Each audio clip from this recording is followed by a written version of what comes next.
하나님 말씀 다니엘 5장 25절에 31절. 다니엘 5장 25절에서 31절. 자, 봉독해 주시기 바랍니다. 다니엘 5장 25절에서 31절.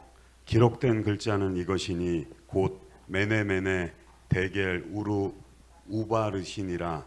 그 글을 해석하건대 메네는 하나님이 이미 왕의 나라의 시대를 세워서 그것을 끝나게 하셨다 하며, 데겔은 왕을 저울에 달아보니 부족함이 보였다 하며, 베레스는 왕의 나라가 나뉘어서 메대와 바사 사람에게 준 바 되었다 함이니이다 하니, 이에 벨사살이 명령하여 그들이 다니엘에게 자주색 옷을 입게 하며 금사슬을 그의 목에 걸어주고 그를 위하여 조서를 내려 나라의 셋째 통치자로 삼으니라.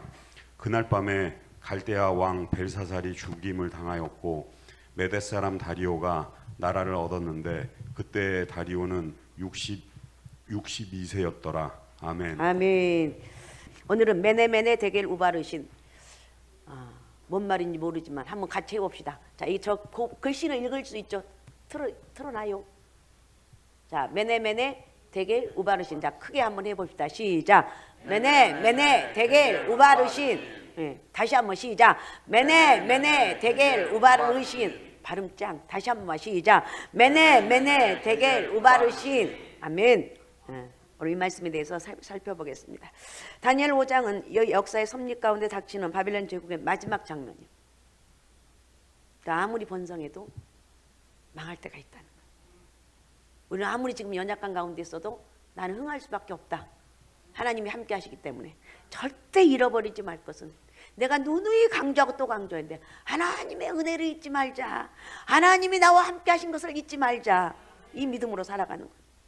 그러니까 4장 5장 사이에는 느부갓네살 왕이 죽은 후에 권력이 이양되는 극심한 권력 투쟁이 있었습니다. 기록되지는 않았습니다. 그러나 이미 그 사이에는 4명의 다른 왕들이 거쳐갔고 이제 바벨론의 마지막 왕 벨사살 왕의 최후를 맞게 되는 장면이 오늘 본문의 5장의 내용입니다. 사실 벨사상은 부왕을 대신해서 섭정으로 바벨론을 치리하던 중 신생국가인 메데파사 연합군의 침공을 받게 되었다고 그랬습니다.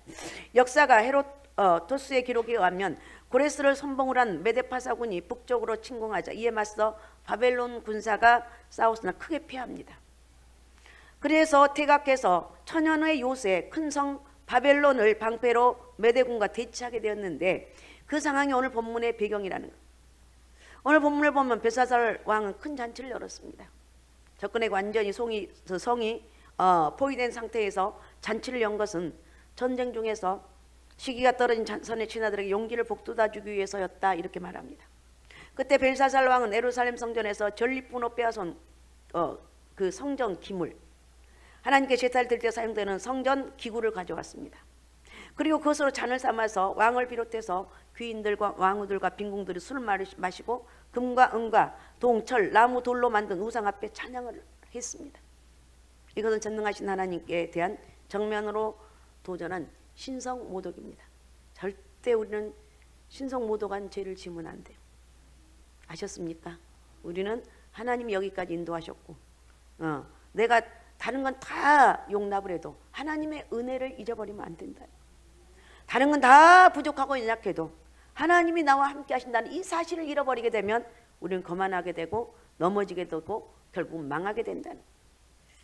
자, 이 금과 은 기명은 하나님 전에서 사용하기 위해서 거룩하게 구별된 것입니다. 비록 이스라엘이 패망으로 인해서 이것을 옮겨 놓았지만 아직도 하나님을 위해서 구별된 상태라는 거예요. 출애굽기나 레위기서에 보면 이스라엘의 제사장조차도 이것을 다룰 때는 의식을 행한 후에 성결된 상태에서 다룰 수가 있었습니다. 그러니까 굉장히 거룩한 것. 그런데 이렇게 거룩한 기명을 타락한 연애에 술잔으로 사용한다는 건 여러분 아무리 생각해도 이건 안 된다는 거예요. 하나님의 심판을 재촉하는 행위예요. 그뿐만 아니라 4절 이하에 보면 금은 동철 목석으로 만든 신들을 찬양합니다. 여러분 이렇게 하나님의 은혜를 떠나면요, 별거 아닌 걸 거기에서 목숨 걸어요. 우리는 다른 거 다 용납해요.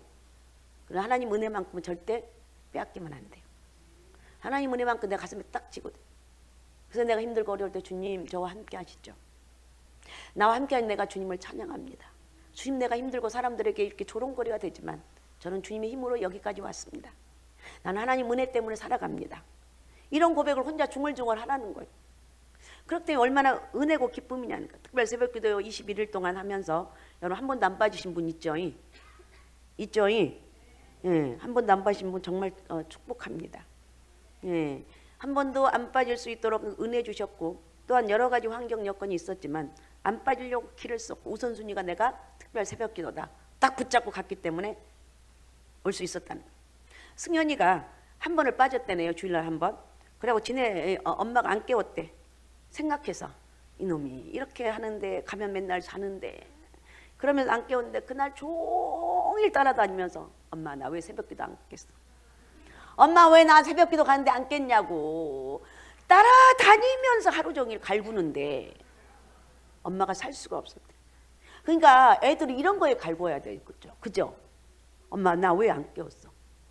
다른 사람 다 가는데 왜 나 특세 안 깨웠냐고. 뭐 그럼 얼마나 삐져가지고 승현이가 삐들면 정서인 집사 꼼짝 못한가 봐. 참 은혜야 은혜. 승현아 잘하고 있어. 너 아주 잘하고 있어. 나 이렇게 술을 퍼마시고 있는데 호련히 사람의 손가락이 나타나서 왕궁 촛대 맞은편 글을 쓰기 시작합니다. 손가락이 갑자기 나서 날 글을 쓰니까 기자를 노르시잖아요. 술에 취한 왕이 그 손가락을 보게 되니까 정신이 번쩍 들고 얼굴에 빛이 변하여 생각이 번민하고 넓적다리가 녹는 듯하였고 그 무릎이 서로 부딪히면서 겁에 질리게 되었다는 거예요. 얼마나 겁이 질렸으면 이렇게 됐냐고요. 여러분 내가 아무리 잘났어도 하나님 한번 건들기만 하면 나는 순식간에 사라진 존재. 절대 하나님 은혜를 잊지 말자고요. 알았습니까? 절대 나는 하나님 은혜를 안 잊겠습니다. 내가 안 잊겠습니다 해서 안 잊는 게 아니라 하나님 나를 잃어버리지 않게 하옵소서. 하나님 은혜가 늘 나와 함께 하셔서 성령의 이끄신 가운데 내가 하나님 은혜로 살아간다고 고백하게 도와주옵소서. 그러니까 모든 사람들이 이 장면을 보고 놀라고 잔치 분위기는 초상집과 같이 되고 아수라장이 되었습니다. 왕이 크게 소리 지르며 술객들과 점쟁이들 불러 그 글자를 해석하게 했지만 아무도 그 길을 잊지도 못하고 해석도 못합니다. 그때 왕의 모친이 다니엘을 청구하니까 다니엘이 부름을 받고 와서 그 글을 해석하게 되었습니다. 벽에 쓴 그 글씨는 메네메네 데겔 우바르신이라는 거예요. 메네메네 데겔 우바르신. 여러분 무슨 말인지 모르잖아요. 다니엘이 해석하게 말하기를 왕의 부친 느부갓네살이 말년에 교만하고 패역해서 하나님께 그 영광을 빼앗아 쫓아내시고 벨사살을 왕으로 삼았는데 왕은 그 모든 것을 알고도 겸손치 못하고 스스로 교만해서 하나님을 거역하고 하나님의 거룩한 성전의 기명을 가져다가 그것을 술을 마셨으며 알지도 못하는 목석신들에게 찬양을 하니 그러므로 이 손가락에 하시 이 글을 기록한 것입니다. 다니엘 대단하죠. 멋있잖아요. 하면서 벽에 쓴 글자를 해석해 주었습니다. 근데 이 도대체 메네메네 데겔 우바르신이라는 뜻이 무엇인가? 첫째로 하나님 우리의 모든 것을 다 세고 계신다는 메네라는 단어는 세다 혹은 기수되어진다는 뜻입니다. 그러니까 메네라는 말은 하나님이 세고 또 세고 또 세고 있다는 것. 누가복음 12장 7절을 한번 읽어주시기 바랍니다. 너희에게는 심지어 머리털까지도 다 세신 바 되었나니 두려워하지 말라. 너희는 많은 참새보다 더 귀하니라. 아멘. 여러분 머리카락이 몇 개인 줄 알아? 여러분 머리에 있는 머리카락이? 모르죠. 저도 모르는데 하나님이 그거 다 세신다는 거예요. 자, 시편 56편 8절입니다. 나의 유리함을 주께서 계수하셨사오니 나의 눈물을 주의 병에 담으소서. 이것이 주의 책에 기록되지 아니하였나이까. 예, 눈물로 기도하면서 나의 눈물을 주의 병에 담으소서. 내 고통 가운데 이런 기도를 할 수가 있어요. 하나님 난 너무 괴로워서 사람들이 조롱도 괴롭고 무시하는 것도 괴롭고 내가 지금 내 앞길도 컴컴하고 아무리 생각을 해도 괴로운 것밖에 없어서 하나님 내가 하나님 앞에 눈물로 기도한 것밖에 없습니다. 나의 눈물을 주의 병에 담으소서. 이렇게 고백하고 하나님은 인간의 모든 행위를 다 세고 계신다는 것입니다. 역사의 침묵 앞에서 하나님 바벨론 제국의 모든 것을 평가하고 계셨고 잔인한 학살과 성전의 회파, 황제 숭배, 신성 모독 등 일일이 구체적으로 세고 계셨습니다. 오늘 본문에서는 바벨론의 제약상을 세셨지만 나아가서는 하나님께서 우리 한 사람 한 사람 행위들을 세고 계시고 있다는 거 잊지 마시기 바랍니다. 알았습니까? 전진하에 하는 하루 동안 하는 모든 일을 다 하나님이 너 요거 있지 요거 있지 요거 다 세고 있다는 거예요. 쫄 필요는 없어. 우리 하나님 앞에 다 회개하면서 하나님 은혜 안에 하나님 다 세우고 있다. 시편 139편 3절을 읽어주시기 바랍니다. 나의 모든 길과 내가 눕는 것을 살펴보셨으므로 나의 모든 행위를 익히 아시오니. 네. 하나님 우리 인간의 일거수일투족을 다 아시고 세신다는 거예요. 인간은 누구나 24시간이란 같은 분량의 시간을 부여받았습니다. 어떤 사람 25시간 사나요? 아니죠. 전진아 몇 시간 사냐? 24시간 삽니다. 제거 너한테 물어봐서 미안한데. 자, 어떻든 24시간의 시간을 부여받았습니다. 하나님은 누구에게나 동등하게 평등하게 주셨지만 똑같이 충분한 시간과 기회를 주신 거예요. 그러나 모든 사람에게 동등하게 시간을 주셨다고 해서 그 사람들은 동등한 시간을 사용하고 있지는 않는다는 거예요. 사람의 죽음은 세 종류의 사람이 나타난다고 그럽니다. 첫 번째 사람은 차라리 저 사람은 나지 않았으면 좋았을 걸. 가룟 유다 같은 사람. 남에게 피해를 주며 사는 인생이 있습니다. 이런 사람은 해를 끼치며 사는 사람. 그러니까 말씀을 들으면서 주님 저는 해를 끼치는 사람이 되면 안 되겠습니다. 이런 고백을 하라는 거예요. 두 번째 사람은 있으나 마나 그저 그러한 사람. 그러나 어떤 사람은 그의 죽음을 애도하면서 모든 사람 애통해하는 그런 사람이 있다는 거예요. 그의 죽음은 인류의 손실이고 큰 슬픔이라고. 그렇게 애석해하며 안타깝게 하는 사람들이 부르짖는 사람이 있다는 거예요. 똑같은 시간을 살고 인생을 살았는데 어떤 사람은 차라리 없는 것이 좋았고 어떤 사람 있으나 마나하고 어떤 사람 꼭 있어야 되는 사람이 있다는 거예요. 성도는 자기에게 주어진 시간의 삶을 남의 유익을 위해서 살고 희생과 사랑으로 살고 꼭 필요한 사람 꼭 있어야 될 사람이 되어야 될 거예요. 할렐루야. 하여튼 저녁에 밥 잘 먹었습니다. 우리 양장로님 지하에 우리 장로님들과 우리 권사님들 집사님들 너무 감사해요. 내가 먹을 때만 너무 감사. 오늘은 그 애들이 올 줄 알고 잔뜩 해놨는데 안 왔는데 그거 어떻게 뒤처리했나 모르겠네요. 그냥 이거 안 오, 그러니까 해놨는데 이 놈들 오면 안 되는데 이게 아니라 와서 많이 먹으라고. 얼마나 괜찮은 교회죠. 괜찮은 장로님과 집사님, 권사님들이죠. 예, 괜찮은 분들이 이렇게 하나로 더 먹으라고. 이 커가는 놈들에겐 제일 좋은 게 뭐냐? 밥 먹고 가거라 이거예요. 얘네들 얼마나 잘 먹는지 몰라요. 하여튼 기가 막히게 잘 먹어. 이번 특세 때 초코파이를 갖다 놨는데 초코파이를 보면은 한 몇 개씩 가져갔나 봐. 상갈성전에도. 아니 이거 한두 개 하나만 가져가면 되는데 몇 개씩 그냥 오늘은 2통을 내놓은 것 같은데 38명이 왔는데 2통 다 없어졌어. 30개씩 2통 다. 내가 이렇게 마지막에 쭉 보면 나무 이렇게 놓고 가는데 다 가져갔어. 세상에 인간들이 어떻게 다 가져가냐. 남겨놓고 가지. 60개나 되는데 이게 다 가져갔다고. 그런데 그렇게 초코파이를 먹으면 좋다고 그러네요. 본인들이 너무 행복하대. 뭐해? 나 초코파이 먹고 있어. 이게 왜 이렇게 맛있어? 이렇게 하고 먹는데요. 하여튼 그래도 감사하고 이래도 저래도 감사. 자, 어떻든 나타난 시간은 단순히 흘러가 버리는 허무가 아니라 하나님께서 정해놓으신 뜻을 향해 가는 목적 지향적이 돼야 되는 거예요. 그렇기 때문에 히스토리 결국은 그의 이야기입니다. 예수님의 이야기라는 거예요. 한번 지나간 시간은 다시 반복될 수가 없어요. 오늘이라는 시간은 다시 볼 수 없는 오직 한 번만이 존재하는 시간입니다. 흘러간 시간을 바라보며 후회도 소용이 없어요. 후회를 해도 그때는 늘 늦습니다. 그래서 삶은 연속한 엄숙한 것이고 진지한 것입니다. 그죠? 그래서 내 인생의 내 삶은 최고다. 내가 잘 가꾸면서 누가 뭐래도 나는 하나님 안에서 잘 사는 인생이 돼야 돼요. 알았습니까? 자, 시편 90편 12절을 읽어주시기 바랍니다. 우리에게 우리날 계수함을 가르치사 지혜로운 마음을 얻게 하소서. 네, 지혜로운 마음을 얻게 달라고. 하나님, 나는 정말 지혜가 없어요. 하나님, 내 마음속에는 모든 것이 다 아무것도 없어요. 하나님, 내 마음에 지혜를 달라고. 내가 어떻게 해야지 이 인생을 지혜롭게 살 것인가, 지혜를 달라고 고백하는 거예요. 그러면 하나님이 신기하게 지혜도 주시고 능력도 주시고 부어주시는 거예요. 자, 시편 90편 10절도 읽어주시기 바랍니다. 우리의 연수가 70이요 강건하면 80이라도 그 연수의 자랑은 수고와 슬픔뿐이요 신속히 가니 우리가 날아가나이다. 예, 우리 인생은 허구하기엔 너무나 짧은 시간이라는 거예요. 인생은 짧습니다. 서로 싸우고 미워하기엔 너무나 짧은 시간이라는 거예요. 부부싸움을 하고도 서로 먼저 용서를 청하기를 기다리며 신경전을 펴지 말라는 거예요. 서로 여보 내가 잘못했어. 먼저 다가가는 거예요. 알았사옵나이까? 진아야 나중에 시집가면 네가 먼저 다가가서 여보 내가 잘못했어. 이렇게 하는 거예요. 이렇게. 우리는 세상의 일에 얽매기 너무 기싸움하는 건 너무 힘든 거예요. 내가 이 정도면 네가 와서 좀 잘못했다고 그래야지. 속으로 이러면서 하는데 절대 안 와. 그쪽에서는 네가 이 정도면 네가 와서 얘기해야지. 이러면서 기싸움 하는데 그 신경전이 말도 못해. 그렇게 하지 말고 여보 정소연이가 양장로님한테 가서 여보 내가 잘못했어. 그러면 양장로님이 저절로 웃음이 나오지. 저렇게 등치 큰 사람이 안 웃겠어요? 웃는 거지. 그러면서 행복한 가정이 되시라는 거예요.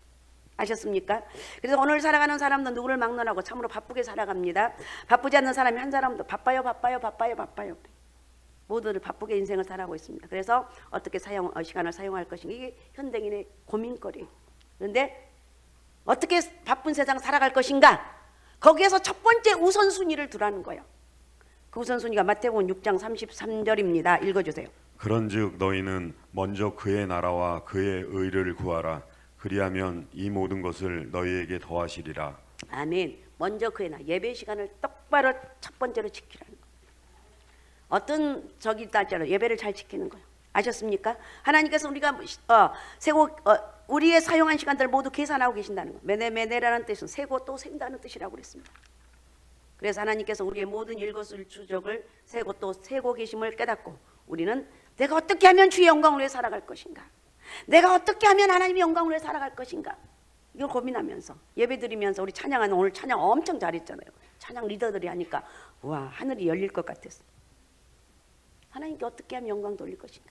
이런 마음으로 살아가는 거예요. 그 다음에 두 번째 무게를 달고 계신다는 뜻인데 대겔은 무게를 진다는 거예요. 저울에 단다는 뜻입니다. 달아본다는 거예요. 어떤 기준이 있는데 그 기준에 미달되어 있는지 아닌지를 달아보는 거예요. 27절 한번 다시 읽어주시면 오늘 본문. 대겔은 왕을 저울에 달아보니 부족함이 보였다 하며. 네, 왕을 저울에 달아보니 부족했다 그랬어요. 벨사살 왕의 일생이 하나님의 저울에 잘려졌습니다. 그 결과 그 인생 부족했다 그랬어요. 하나님의 판단 기준에 의해서 달아보니까 그 필요한 무게가 극히 부족한 거예요. 그래서 구원의 반열에서 제외되고 엄중한 심판을 받을 대상이 되었음을 알려주고 있습니다. 오늘 저와 여러분의 삶도 주님의 판단 기준에 의해서 그 필요한 무게가 나가는지를 주님이 달아보고 있다는 거예요. 백보자 심판대에서 하나님께서 행위록을 펴시고 거기에 나타난 모든 일들을 기록된 모든 일을 밝히실 때 그 누구도 정확한 증거와 심판 앞에서 아무런 반론의 여지가 없다는 거예요. 히브리서 9장 27절입니다. 한 번 죽은 것은 사람에게 정해진 것이요 그 후에는 심판이 있으리니. 예, 그 누구도 죽음을 원하는 사람은 없을 것입니다. 그러나 성경에서는 인간이 범죄함으로 그 죄값으로 죽음이 오게 되었습니다. 저주가 오게 되었습니다. 아무도 이 죽음을 피할 사람이 없어요. 죽음은 인간에게 내리는 하나님의 진노고 심판이고 징벌입니다. 그래서 내 분복되고 다 살았으면 그래도 가면 아파하는데 중간에 사고나 이렇게 사건으로 가면 너무 마음 아프고 그래요. 지난번에 우리 그 백세 대시 돌아가신 분 있죠. 며칠 전에 그분 간데 막 젊은 사람들이 우는데 보니까 아주 젊은 학생이 죽었나 봐요. 울고 통곡하고 난리가 나요. 연세가 연말에 돌아가시면 세상 말 호상이다 그러는데 그 젊은 사람들이 죽게 너무 마음이 아픈 거예요. 그러니까 정말 고통스럽고 슬프고 무서운 것이 죽음이라는 거예요. 죽음 자체가 무섭고 슬프기보다는 그 죽음이 하나님의 진노고 심판이고 징벌이기 때문에 더 비참한 거예요. 그런데 다행스러운 것은 이런 무서운 심판의 사망이 예수님께서 우리를 대신해서 죽으시고 부활하심으로 완전히 없어지게 되었다. 우리는 죽으면 천국 갈 수가 있다.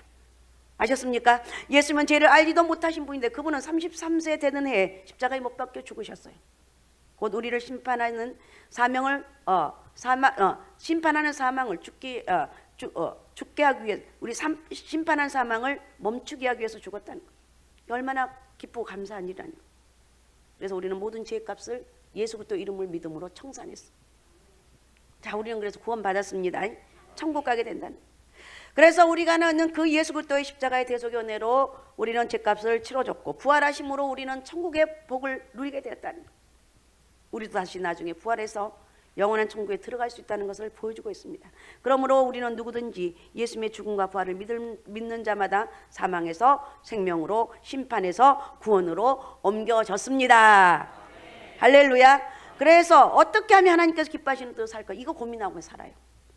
어떻게 하면? 우리 학생들은 그런 고민하면 참 좋을 것 같아요. 어떻게 하면?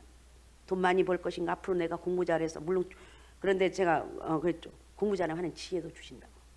제가 고위공전도사 얘기를 늘 하잖아요. 제 별로 공부 잘한 놈이 아니라고. 그런데 하나님이 지혜를 주셔서 공부 잘해서는 지혜도 주시고, 아주 쟤하고 걸리면 당할 자가 없어. 얼마나 탁월하게 지혜가 있는지. 아니 내 딸이야 그런 게 아니라 맞는 거예요. 자, 어떻든 27절에 데겔은 왕이 저울에 달아서 부족함이 없다 이렇게 말하고 있어요. 부족함이 배었다 이렇게 말해요. 벨사살 왕의 일생을 하나님의 저울로 달아보니까 부족했다는 거예요. 오늘 우리의 모든 삶도 하나님께 세워보시고 달아보시고 계시다는 걸 잊지 말라는 거예요. 이 자리에 계신 여러분 한 사람도 부족함이 없도록 하나님 은혜로 살아가는 영적인 은혜와 축복을 받으시기 바랍니다. 자, 그 다음 세 번째, 우바르시는 나뉘었다는 뜻입니다. 우바르시는 나라가 나뉘어서 메대와 바사 사람에게 준비되었다.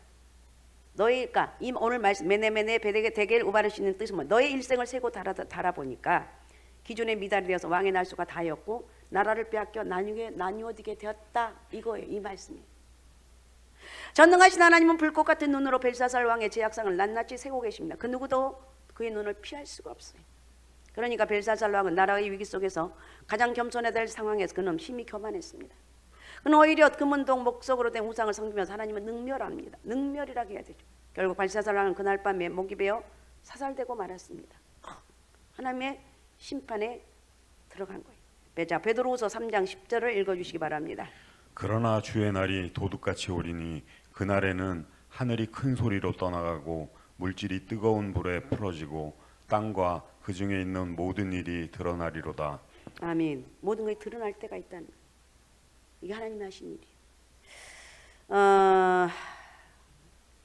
그건 지나가고, 자, 어떻든 우리는 내가 아는 것이 한 가지가 있다면 인생은 죽음을 향해 가고 있다.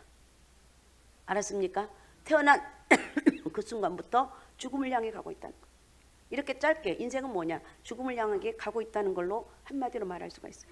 돈이나 명예, 권력, 쾌락 이런 것들 우리가 죽음을 향해 가는 존재라는 것을 모를 때 집착하게 되는 우상과 같은 것들입니다. 그러나 죽음에 대해서 안다면 어찌 이런 것에 집착하며 살게 되냐는 거예요. 어떻든 죽음에 대한 가장 확실한 대비책은 뭐냐? 우리를 대신하여 죽으시고 부활하신 예수 그리스도를 믿는 것이다. 우리끼리 뭐 얘기하면 무슨 소용이 있어요? 안 믿는 사람들에게 네가 영원한 네 생명을 천국으로 인도할 길은 뭐냐? 예수 믿는 길이다 이렇게 말하는. 우리는 머지않아 하나님 앞에 서게 될 것입니다. 머리로 지었던 죄들, 입으로 지은 모든 내가 행한 모든 죄악들이 하나님의 심판대 앞에서 심판받게 된다는 거예요. 자, 요한복음 5장 29절을 읽어주시기 바랍니다. 선한 일을 행한 자는 생명의 부활로 악한 일을 행한 자는 심판의 부활로 나오리라. 아멘. 오늘 본문에서 벨사살 왕이 성전에 사용되는 금은 기명을 가져다 거기다 술을 부어 마시고 하나님을 능멸하고 큰 죄를 지었어요. 손가락이 나타나서 메네 데겔 우바르신 하나님 모든 걸 다 세고 계신다. 그가 하나님의 기준에 도달하는 무게에 달아보고 계셨다는 거예요. 이건 누구도 하나님의 심판을 피할 수 없다는 것을 오늘 우리에게 말씀해 주고 있는 것을 우리가 잊으면 안 된다는 거예요. 여러분, 내가 하나님 앞에 시간을 드리고 내가 하나님 기뻐하는 일을 하고 이렇게 할 때 남 모르는 헌신도 하고 봉사도 하고 수고도 하는데 이건 다 주님이 보고 계신다는 거예요. 영혼을 살아나온 귀한 마음도 주님 보고 계신다는 거예요. 저들 구원하기 위해서 기도하고 남 모르게는 중보의 기도와 수고들을 주님은 다 보고 계신다는 거예요. 이렇게 우리 마음 중심과 모든 행실을 주님은 세시고 달아보시고 판단하고 계신다. 할렐루야. 이 주님 앞에 우리 열심히 살아갑시다. 아셨습니까? 그러니까 오늘 이 자리에 계신 우리 모든 주의 하나님의 사람, 우리는 하나님의 사람들입니다. 하나님의 사람들 한 사람도 우리는 책망을 받거나 심판을 받지 않고 주님 앞에 칭찬과 상급이 예비되는 착하고 충성된 하나님의 사람이 되십시다. 할렐루야. 하나님이 사람이 되셔서 마음껏 하나님이 사랑하고 또 사랑하고 또 사랑하고 마음껏 축복하시는 축복의 통로가 되시기 바랍니다. 오늘 다시 한 말씀을 다 정리해도 한 가지만 있지만 내 마음에는 하나님의 은혜가 함께한다. 이거 잊지 마세요. 하나님 은혜가 함께한다는 거 잊지 말고 믿음으로 승리하시기 바라고, 여기까지 인도하신 하나님을 찬양하고 오직 예수 오직 믿어 오직 성령 충만함으로 열심히 살아갑시다. 할렐루야. 자, 이 시간 말씀 생각하면서 우리 같이 기도하겠습니다. 하나님, 메네메네 대결 구발하신 하나님, 저울에 달아서 부족했다고 말한 이 말씀을 보면서 결국은 바벨론이 멸망을 당합니다. 하나님, 우리는 하나님 내 삶 가운데 하나님이 내 인생의 중심이 되기 원합니다. 하나님 말씀 따라 살아가는 승리의 축복 연회가 있길 원합니다. 축복하여 주옵소서. 자, 우리 주여 세 번 부르고 우리 같이 통성으로 같이 기도하겠습니다. 주여 주여 주여.